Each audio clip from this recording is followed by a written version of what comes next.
भगवते वासुदेवाय। ओम नमो भगवते वासुदेवाय। ओम नमो भगवते वासुदेवाय। नारायणं नमस्कृत्य नरं चैव नरोत्तमं देवीं सरस्वतीं व्यासं ततो जयमुदीरयेत्। नष्टप्रायेषु अभद्रेषु नित्यं भागवत सेवया भगवतीरुत्तमश्लोके भक्तिर्भवति नैष्टिके। कृष्णाय वासुदेवाय देवकी नंदनाय च नंदगोपकुमाराय गोविंदाय नमो नमः। हरे कृष्णा। हम पढ़ रहे हैं ग्रंथराज श्रीमद् भागवतम। हमने 7वें अध्याय के पहले 7 श्लोक देखे। 7। तो यह अध्याय का शीर्षक है द्रोणपुत्र को दंड। और इस अध्याय का वास्तविक शीर्षक होना चाहिए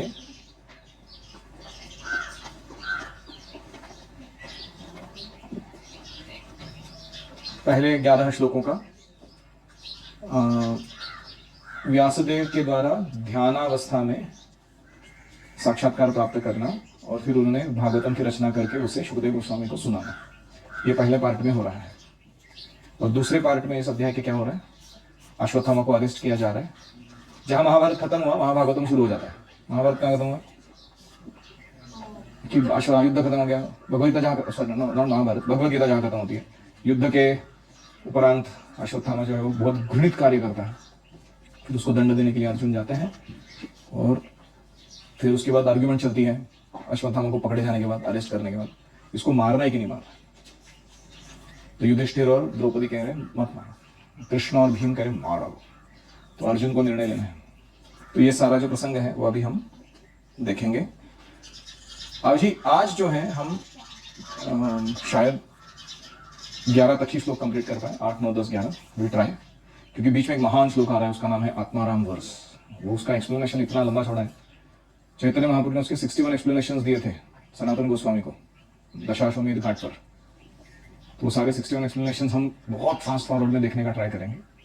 और साथ ही में हम उस आत्माराम वर्स के द्वारा कैसे हम अन्य सारे अध्यात्मवादी, निम्न अध्यात्मवादी, हाफ कुक्ड स्पिरिचुअलिस्ट, उनको भक्ति की ओर आकृष्ट कर सकते हैं, वो भी देखेंगे।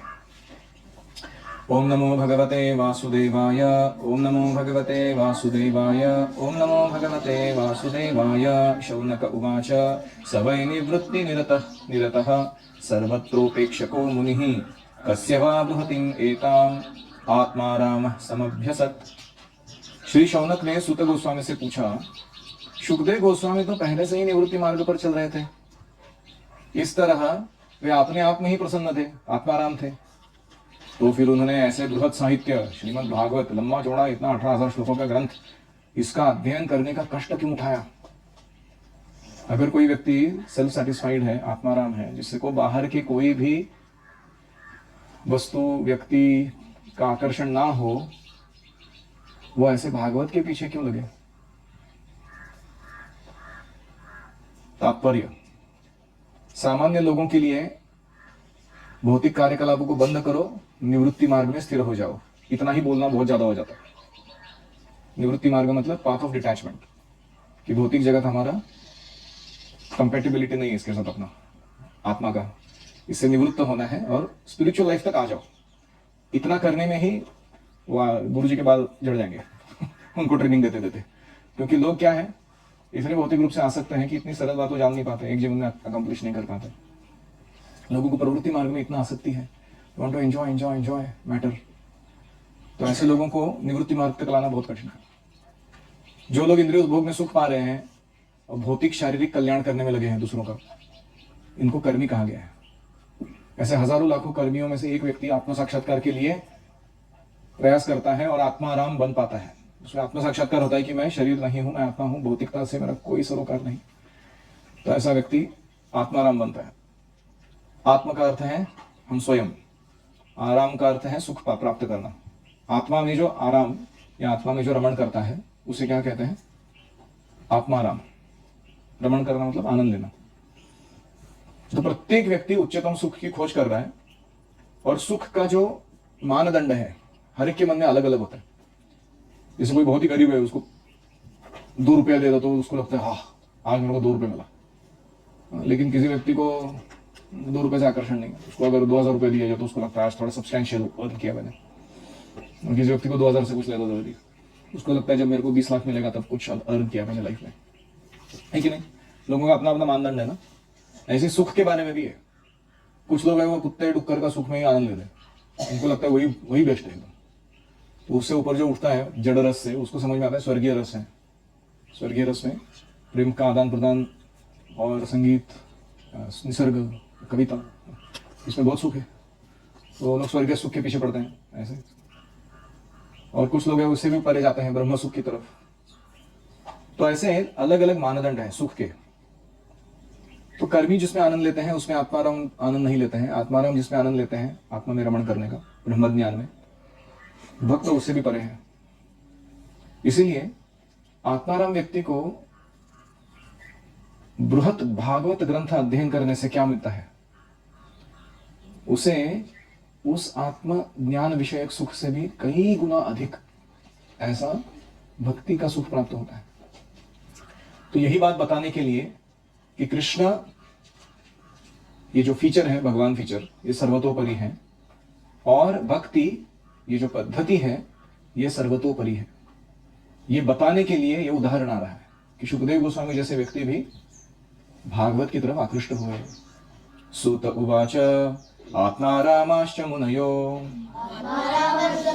निर्ग्रंथा अपि उरुक्रमे कुर्वन्ति अहैतु किं भक्तिम् इत्थं भूत गुणो हरिः। जो आत्मा में आनंद लेते हैं ऐसे विभिन्न प्रकार के आत्माराम, विशेष रूप से वो जो आत्म साक्षात्कार के पथ पर स्थापित हो चुके हैं, ऐसे आत्माराम भी यद्यपि भौतिक बंधनों से मुक्त हो चुके हैं फिर भी भगवान की अनन्य भक्ति में सेवा में संलग्न होने के इच्छुक रहते हैं।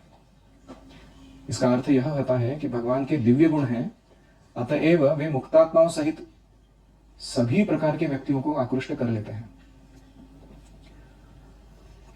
तो प्रभुपाद जी, चैतन्य महाप्रभु ने सनातन गोस्वामी के समक्ष इस आत्माराम श्लोक की व्याख्या की। उन्होंने 11 तत्वों का संकेत किया। हर एक शब्द जो है आत्माराम, मुनयः, निर्ग्रंथ इत्यादि, हर एक शब्द के उन्होंने अलग अलग अर्थ बताए। जैसे आत्माराम शब्द के उन्होंने 7 अर्थ बताए। आत्म शब्द को किस किस को उपयोग किया जाता है? ब्रह्म को, जो परम सत्य है, शरीर को, मन को, हम जो प्रयत्न करते हैं जीवन में उसको, सहिष्णुता, बुद्धि और हमारे हैबिट्स, व्यक्तिगत आदतें, इनको आत्म शब्द यूज किया जाता है। फिर मुनयः शब्द किसको यूज किया जाता है? जो व्यक्ति विचारवान है, गंभीर है, शांत है, तपस्वी है, हठ है, परिव्राजक है, ऋषि है, साधु संत है, इन सबको मुनयः शब्द यूज किया जाता है। निर्ग्रंथ शब्द से किसको व्यक्त करते हैं हम? जो व्यक्ति अविद्या से मुक्त है। निर्ग्रंथ, ग्रंथ मतलब नॉट, जैसे नॉट बांधते ना डोरी रस्सी से, वो छोड़ दी वो ना, निर्ग्रंथ। तो भागवत ग्रंथ हमें निर्ग्रंथ बना देता है, without knots in the heart. ग्रंथ मतलब गांठ, जो बांधा हुआ है बहुत सही ढंग से, सही तरीके से, उसको क्या कहते हैं? ग्रंथ।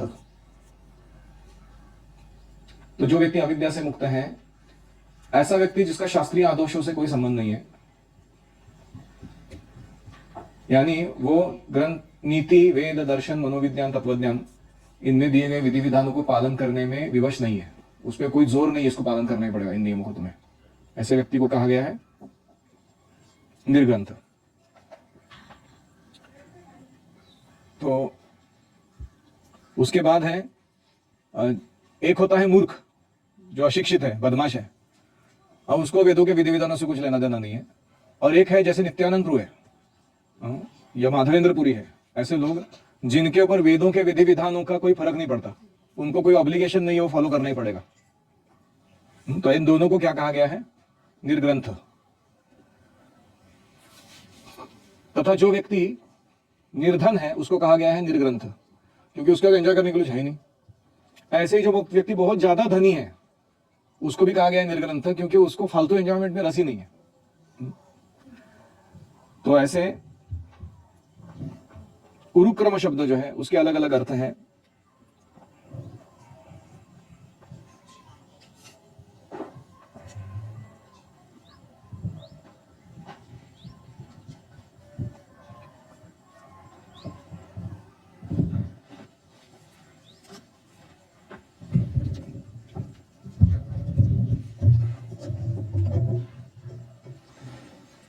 तो वापस से करते हैं। आत्माराम का अर्थ है सेल्फ सेटिस्फाइड, आत्मा में रमण करने वाला।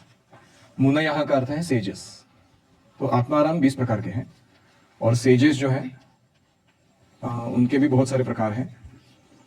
फिर निर्ग्रंथ यानी विदाउट मटेरियल बॉन्डेज और विदाउट स्क्रिप्चरल रिस्ट्रिक्शंस, इसको निर्ग्रंथ कहा गया है।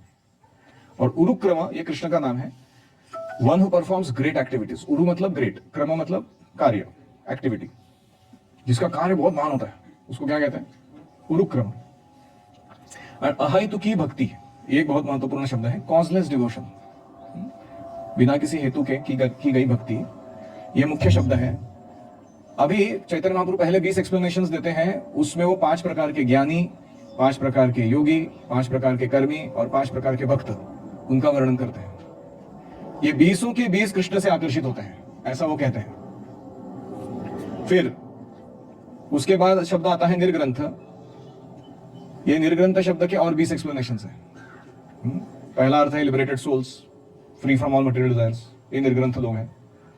फिर illiterate simple hearted people who don't know scriptures, इनका नाम भी निर्ग्रंथ है। फिर those who reject Vedic rules, उनका नाम भी निर्ग्रंथ है। Those are detached renunciants, vairagis, वो भी निर्ग्रंथ है। And those are devotees are beyond all rules, like Madhavendrapuri. संध्या वंदन भद्रमस्तु भवतो भूस्नान तुभ्यम नमो, ऐसा श्लोक गा सकते हो क्या हम गा सकते हैं ऐसा? संध्या वंदन नहीं करूंगा, स्नान नहीं करूंगा, तुमको दंडवत उसको दंडवत नहीं।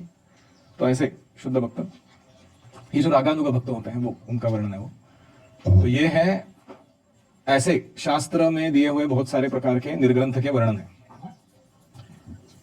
लेकिन मुद्दा यह है, बोलने की बात यह है कि ये सारे निर्ग्रंथ भक्ति की तरफ आकर्षित होते हैं। आत्माराम जो है वो कृष्ण की तरफ आकर्षित होते हैं, भक्ति की तरफ आकर्षित होते हैं। निर्ग्रंथ जो है वो भी भक्ति या कृष्ण की तरफ आकर्षित होते हैं। ऐसा क्यों है, ऐसा प्रश्न है। तो इसलिए वो कृष्ण को क्या कहा गया है? उरुक्रम। अभी उरुक्रम का अर्थ क्या है? Performer of great activities. तो कृष्ण जो है भगवान फीचर है उनका, वो तो जानते ही सब, उरुक्रम है वो सुप्रीम लॉर्ड के रूप में।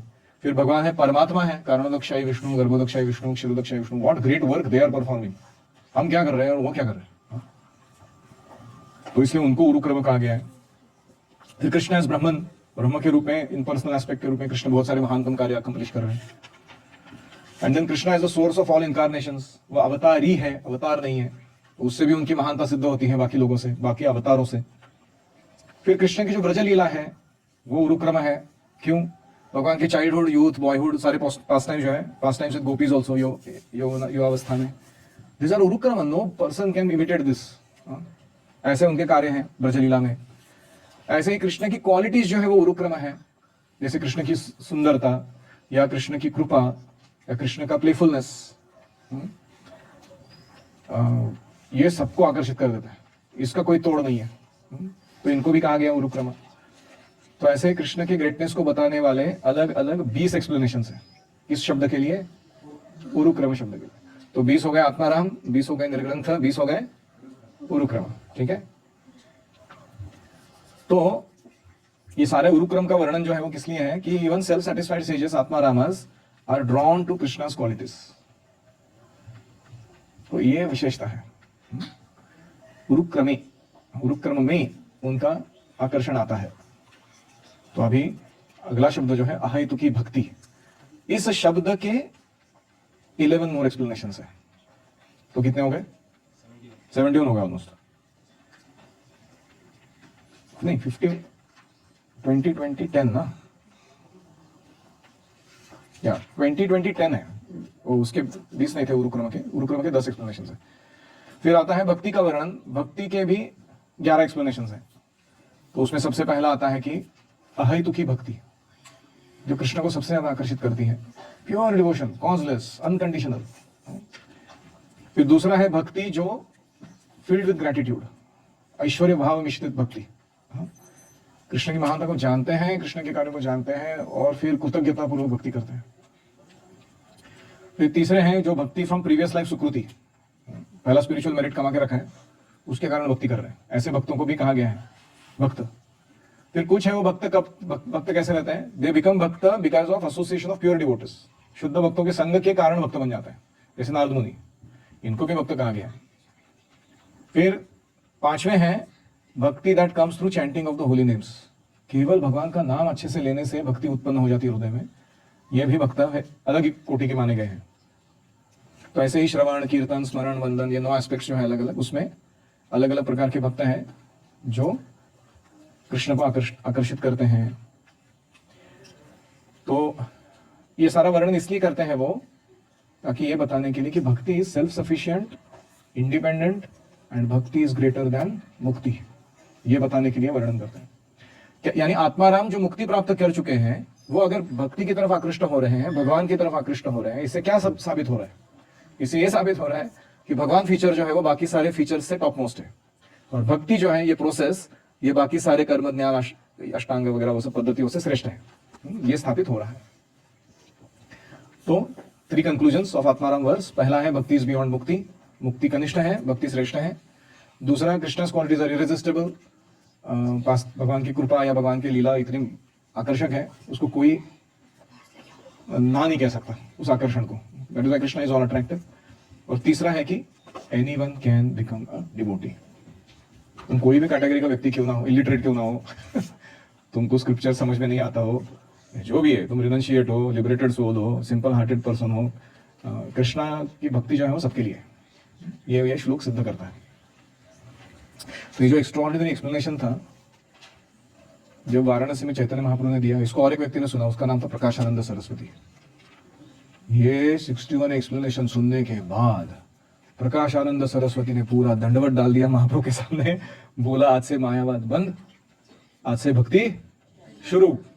क्योंकि वो बड़े स्कॉलर थे वेदों के, उनको सब मालूम था वेदों का ताना बाना, लेकिन महाप्रभु ने जो एक्सप्लेनेशन दिया उसके सामने उनकी कुछ नहीं चली। और ये वैदिक समाज में ऐसा होता था कि तुम अगर डिफीट हो जाते थे ना, तो तुम उस व्यक्ति को शरणागत होते थे जो तुम्हें हरा दिया डिबेट में। ऐसा नहीं कि तुम नाक ऊपर उठा के हार गया, चलो मैं निकल जाता हूँ, अपना अपना फॉलो करूंगा, कुछ ऐसा नहीं होता था। फिर उस व्यक्ति के तत्व को तुम्हें पालन करना होता था। That was the etiquette.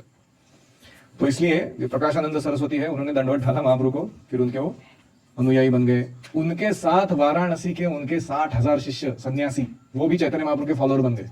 आप सोच सकते हो 1 टाइम प्रीचिंग प्रोग्राम मतलब क्या होता है चैतन्य महाप्रभु का। एक शॉट में 60,001 लोगों को डिवोटी बना दिया उन्होंने।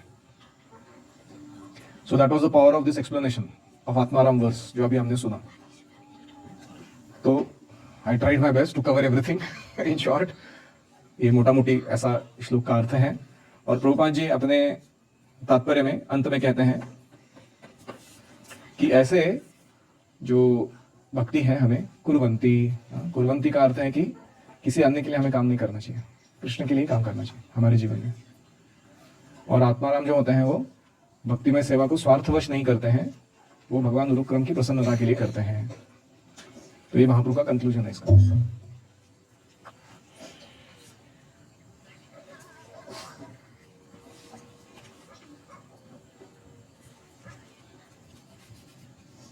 और ये मुझे शब्द कौन सा अच्छा लगता है पता है श्लोक में, उसका वो शब्द है इत्थम भूत।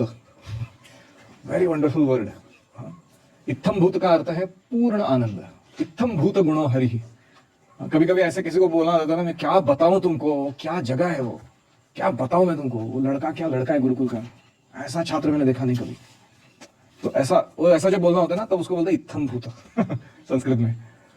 तो ब्रह्म की अनुभूति का जो आनंद है वो गो के बछड़े के खुर में जितना पानी बैठता है, खुर के इम्प्रिंट में, उतना लगने लगता है भक्ति के सिंधु के सामने। इतना आनंद भक्ति में है जो ब्रह्मानंद को तुच्छ बना देता है। तो इसलिए वो कह रहे हैं इत्थम भूत। क्या बताऊं मैं तुमको इस आनंद को, कृष्ण की आकर्षकता का क्या वर्णन करूं मैं तुमको। भगवान अपने आप में सारे आकर्षणों को, सारे रसों को संजोए हुए हैं। उनका आकर्षण इतना प्रबल है कि भौतिक भोग, योग शक्ति या योग सिद्धि या मुक्ति प्राप्त करके भी उसकी तुलना नहीं हो सकती उस आकर्षण की। तो कोई कहेगा इसका प्रूफ क्या? प्रूफ कि सारे ये टाइप के तुम्हारे जो ट्रांसेंडेंटलिस्ट है वो सब कृष्ण को मानते हैं। इसका सर्वोत्तम उदाहरण है चतुष कुमार, सनत सनातन सनंदन सनत कुमार। ये ब्रह्मचारी थे, ब्रह्मा जी के पुत्र थे, प्रजापति बनने से नकार दिए, बोला हमको ये प्रजा उत्पन्न करने में कोई इंटरेस्ट नहीं है, हमको ब्रह्म के पीछे लगना है, परम सत्य जानना है। और वो 5 साल के ऊपर अपना उम्र ही नहीं बढ़ाया। हमेशा सब सदैव जगह जाते थे, वहां विचरण करते समय उनका उम्र क्या है, 5 ईयर ओल्ड। हालांकि वो बहुत पुराने ब्रह्मा के साथ उत्पन्न हुए थे, वो ऑलमोस्ट सिमिलर टाइम, लेकिन कितने सारे कल्प बीतने के बाद भी उनका उम्र 5 साल का ही है। इतना कठोर ब्रह्मचर्य पालन करते फर्स्ट क्लास। तो ये जो 4 ब्रह्मचारी भक्त कैसे बने, ये भगवान के चरण कमलों की तुलसी को सूंघ लिए। ऐसा सुगंध था, चंदन युक्त तुलसी का सुगंध। और सुगंध लेते ही उनका सारा संक्षोभम अक्षर जुषाम, उनका जो फाउंडेशन था कि हम इम्पर्सनलिस्ट है, ब्रह्मज्ञानी है, वो सारा फाउंडेशन हिला दिया भगवान ने उस सुगंध ने। उनको समझ में आया कि अरे इससे भी कुछ और महानतम उपलब्ध है यहाँ पर आनंद के रूप में, वो है साक्षात भगवान का रूप और उनकी सेवा। तो ये एक उदाहरण हुआ। दूसरा उदाहरण हुआ सुखदेव गोस्वामी स्वयं। वो कौन थे, इम्पर्सनलिस्ट, ब्रह्म में लीन थे वो पहले से ही, जन्म से ही। माया उनको पकड़ नहीं सकती, ऐसा आश्वासन लेके बाहर आए थे वो भगवान से। ऐसा इंश्योरेंस मांग के आता है कोई, क्या व्यक्ति रहेंगे वो। तो इसलिए ये सुखदेव गोस्वामी आकृष्ट हुए दिव्य लीलाओं से। इससे क्या सिद्ध हो रहा है कि भगवान की लीलाओं की गुणवत्ता ऐसी है कि तुम्हारे अंदर अगर भौतिक संसर्ग हो, मटीरियल डिजीज हो, उसका ये भगवान के आकर्षण को कोई फर्क नहीं पड़ता। ये भगवान का आकर्षण इतना महान है कि उस संसर्ग को दूर करा ही देता है और वो ऊपर से तुम्हें अपनी तरफ खींचकर शुद्ध बनाकर भगवत धाम भी ले जाता है। इसलिए what is more powerful, our anarthas in the heart और कृष्णा's अट्रैक्टिवनेस। हाँ, कृष्णा। हमारा प्रॉब्लम क्या है, अपने अनर्थों को लेके ही रो रहे हैं हम लोग। हम कृष्ण की तरफ आकर्षित होने के लिए कोई विशेष प्रयास नहीं कर रहे। इतना सारा मौका उपलब्ध है, इतना समय दिया गया है, इतना सुविधा दिया गया है, लेकिन हम समय बिताना नहीं चाहते डेटीज के साथ, भागवत के साथ, हरिनाम के साथ, कीर्तन के साथ, सेवा के साथ। हम अपने मन की सुनना चाहते हैं, तो इसीलिए मंकी बने रहते हैं, सुधरते नहीं है। इसलिए कृष्ण की लीलाओं को श्रवण करना और खास करके कृष्ण के सौंदर्य को या उनके गुणों को जानना ये बहुत जरूरी है।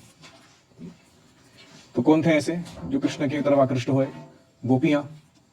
गोपियां जो थी वो सरल गांव वाली तरुणियां थी, लेकिन कृष्ण के शारीरिक लक्षणों को देखकर वो आकर्षित हो गई। कितना सुंदर है लड़का। ऐसी रुक्मिणी जो थी, उसने तो कृष्ण को देखा भी नहीं था, वो कैसे आकृष्ट हो गई? वो नारद मुनि से सुना उन्होंने कृष्ण के बारे में कि कृष्ण ऐसा है, कृष्ण वैसा है। उसने ठान लिया मैं शादी करूंगी तो कृष्ण से ही करूंगी। ये दाढ़ी मूछ वाला शिशुपाल मेरे को अच्छा नहीं लगता है मैं नहीं जा रहा इसका। तो ऐसे ये भाग्य देवता है रुक्मिणी, लक्ष्मी स्वयं, उसको आकृष्ट किया कृष्ण ने, वर्णन सुना के सिर्फ। ऐसे ही जो वयस्क महिलाएं हैं, बड़ी गोपियां हैं वृंदावन की, वो मातृ स्नेह के कारण कृष्ण के बालक रूप को देख के इतनी मोहित हो जाती है, वो सब कुछ भूल जाती है अपनी सुध। वो गीत है ना, आज मेरे अंगना में आओ गोपाल, आ जाओ नंदलाल, दर्शन की प्यासी गुजरिया श्याम रे। अंगना में आओ मेरे माखन को खाओ, मीठी मीठी बतियां सुनाओ नंदलाल, आ जाओ गोपाल, दर्शन की प्यासी गुजरिया श्याम रे। तो ओल्ड लेडी गा रही है वो सॉन्ग कृष्ण को, हाथ में मक्खन का गोला लेके उसको लुवर करने के लिए कृष्ण को। तो ये जो है कृष्ण के गुण हैं, ऐसे सबको आकर्षित करते हैं, बूढ़े तरुण बच्चे।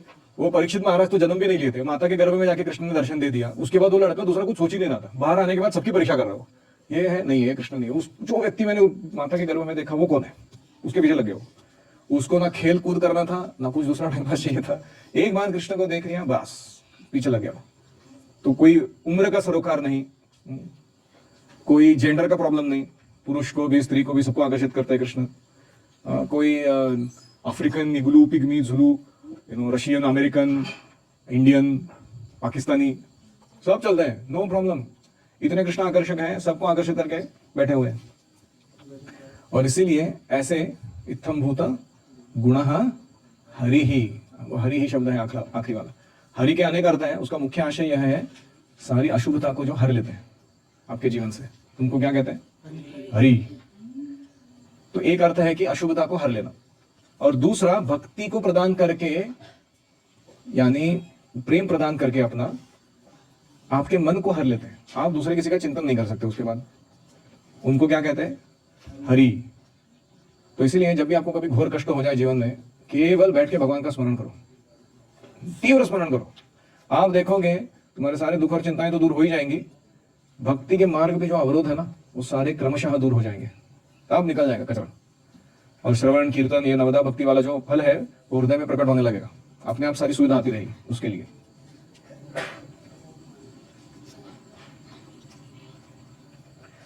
तो हरि, हरि का दूसरा अर्थ है कि धर्म अर्थ काम मोक्ष के जो ये है पुरुषार्थ, उसमें भक्त का इंटरेस्ट चला जाता है। वो सिर्फ और सिर्फ प्रेम पुरुषार्थ उसको प्राप्त करने के लिए प्रवृत्त होता है। That is how Krishna Hari steals him completely.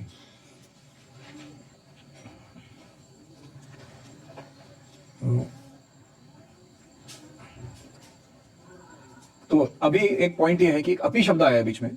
ये अपी शब्द है ना, ये सातों को लग सकता है। आत्मा राम अपि, निर्ग्रंथा अपि, गुरुक्रमे अपि वैसे भक्ति अपि, तो ये अपि लगाए तो साथ साथ एक्सप्लेनेशन और बन जाएंगे इसके, हर एक को शब्द को लगाएंगे तो इस श्लोक का प्रत्येक शब्द जो है वो व्याख्या करने पर देखा जा सकता है कि कृष्ण से आकर्षित होना ये ऑप्शनल सब्जेक्ट नहीं है, ये कंपल्सरी सब्जेक्ट है हर जीव के लिए। और ये वर्णन सुनने के बाद अगर आपका हृदय आकर्षित नहीं हुआ है तो शरीर में वो पत्थर का बना हुआ है, कुछ तो प्रॉब्लम है, सीमेंट कंक्रीट डाला है उधर हार्ट की जगह पे, ऐसा मान लेना चाहिए। तो इसलिए ये बहुत सुंदर श्लोक है। आत्मा रामाश्च मुनयः निर्ग्रंथापि उरुक्रमे कुर्वन्ति हेतु किं भक्तिम इत्थम भूत गुणो हरि। किसी का कोई प्रश्न है?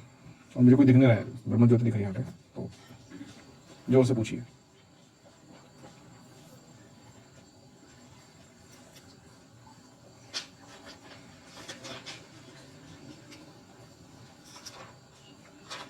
ठीक है, ऐसा मान के चलते कि आपको श्लोक समझ में आया।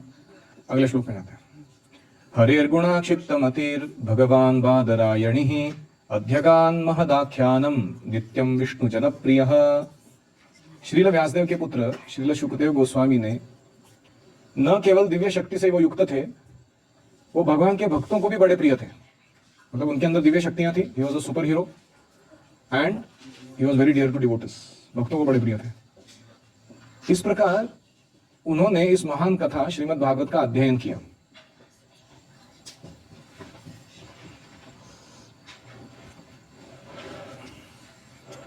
तो ब्रह्मवैवर्त पुराण में वर्णन आता है कि शुकदेव गोस्वामी जब अपने माता के गर्भ में थे तभी से वो मुक्तात्मा थे, उनको कोई भौतिक आसक्ति नहीं थी। व्यासदेव जानते थे, क्योंकि व्यासदेव ने सब लिखा है ना, एस्ट्रोलॉजी, ज्योतिष, वो सब, जात कर्म संस्कार सारे। व्यासदेव जानते थे बच्चा जब गर्भ से बाहर निकलेगा तो क्या होने वाला है, ये घर में नहीं रहने वाला है ये घर छोड़ के जाने वाला है, पहले से ही जानते थे।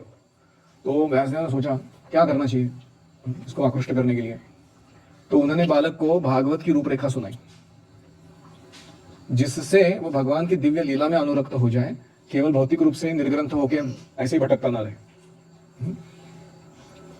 तो जन्म लेने के बाद उन्होंने ऐसा आयोजित किया कि इस बालक को, जो घर छोड़ के जा रहा था, बालक नहीं थे वो, जन्म लेते ही 16 साल के हो गए वो, फिर जाने लगे, तो शुकदेव गोस्वामी को वापस बुलाने के लिए भागवत सुनाया गया व्यासदेव के कुछ शिष्यों के द्वारा, ताकि वो प्रश्न करे कि ये कहाँ से है सुंदर इतना ग्रंथ, ये ज्ञान कहाँ से आ रहा है। तो उन्होंने बोला आपके पिताजी ने दिया हमको, वापस जाइए उनके पास। और फिर शुकदेव गोस्वामी जो जंगल की मार्ग की तरफ जा रहे थे वापस घर आ गए, किसके लिए? भागवतम सुनने के लिए। तो ये इसका विशेषता है।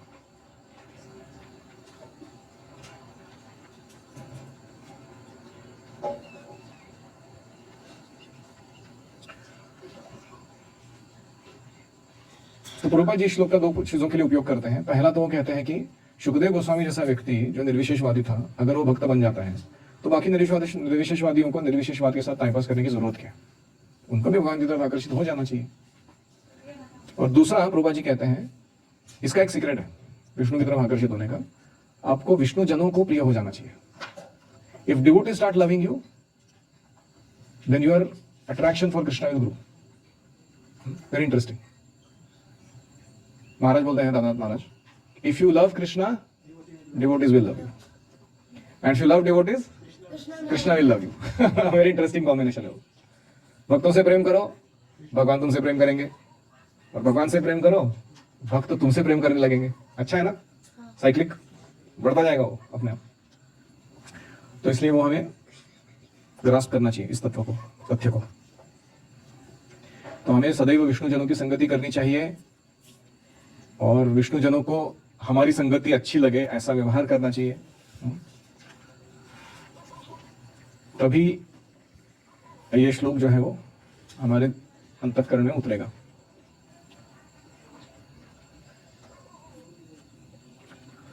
तो अभी इसके बाद परीक्षित का जन्म कैसे हुआ, उनके कार्य कैसे थे, कृष्ण कथा इसके बीच में गुंथी हुई कैसे आगे बढ़ती है, वो हम अगले क्लास में देखेंगे। Any comments on questions?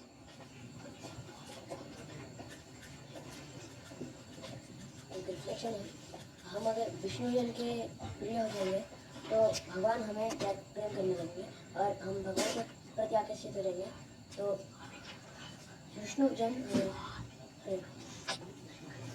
तो इसलिए गुरुकुल में आप किस लिए आए हो?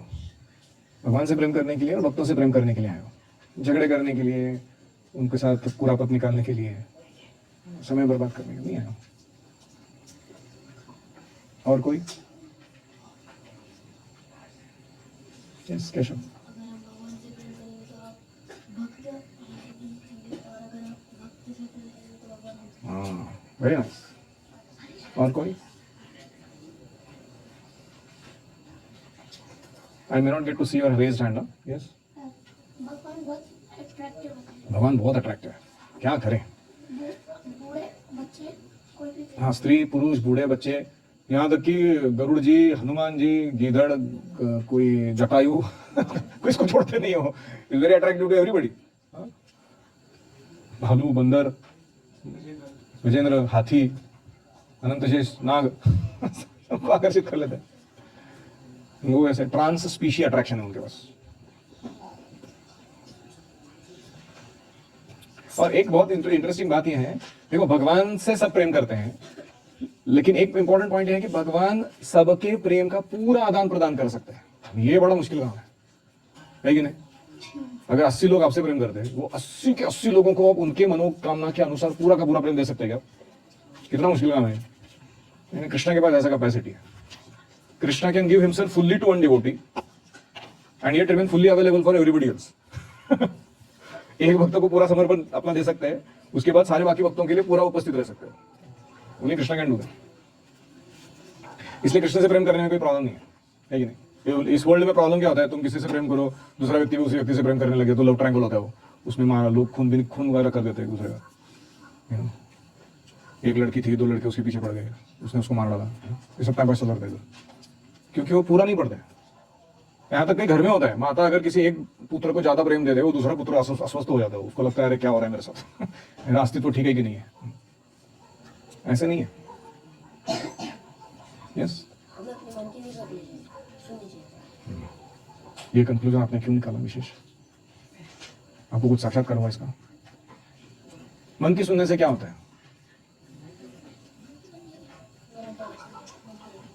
हम मंकी बन जाते हैं अगली लाइफ में। क्या होता है? गलत डायरेक्शन में चले जाते हैं, बहुत समय बर्बाद होता है, श्रम बर्बाद होते हैं, है कि नहीं? फिर वापस पूरा डिटूर मार के वापस आना पड़ता है मेन रोड पे भक्ति के। ये सब टाइम पास क्यों करना है हमको? ठीक है। ओम हरे कृष्णा कृष्णा कृष्णा हरे हरे, हरे राम राम राम हरे हरे। हरि ओम तत्सत। श्रीमद् भागवतम की जय, श्रील प्रभुपाद की जय। गौर प्रेमानंदे हरि बोल।